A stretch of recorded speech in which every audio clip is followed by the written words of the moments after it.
Hello,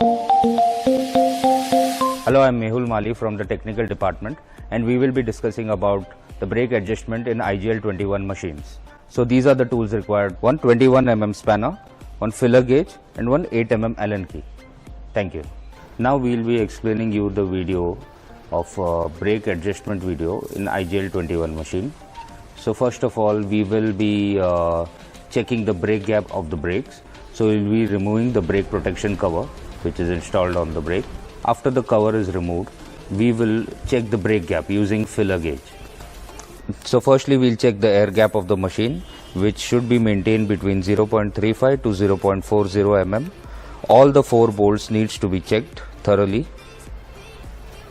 So once all these bolts are checked, we need to ensure that if the gap is higher on any side, then we will be decreasing the gap.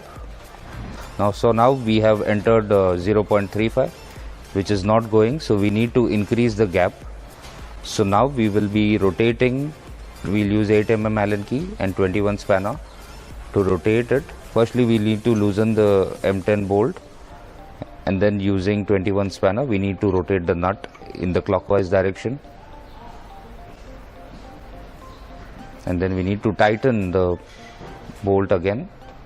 So now we are checking the brake air gap using 0.40 mm filler gauge.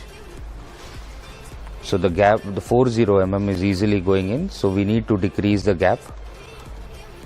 So now we'll open the M10 nut using 8 mm Allen key.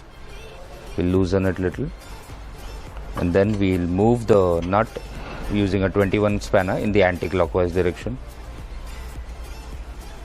and then we'll tighten the outside M10 bolt.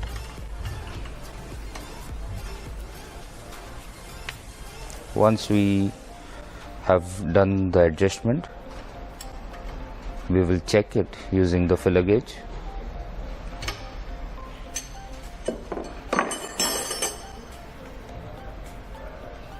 And here the brakes, the 0.4 mm is not going inside, so it is adjusted correctly. So now once we have adjusted the brakes, we need to see if there is any noise or any rubbing from the brakes to the machine. So then we will be cleaning the brakes completely and attach the brake protection rubber, so that the brake air gap will be protected from any dust, particles or sand. So this is the complete brake adjustment process for IGL 21 machines and IGL 10 machines, IGL 15 machines. Thank you.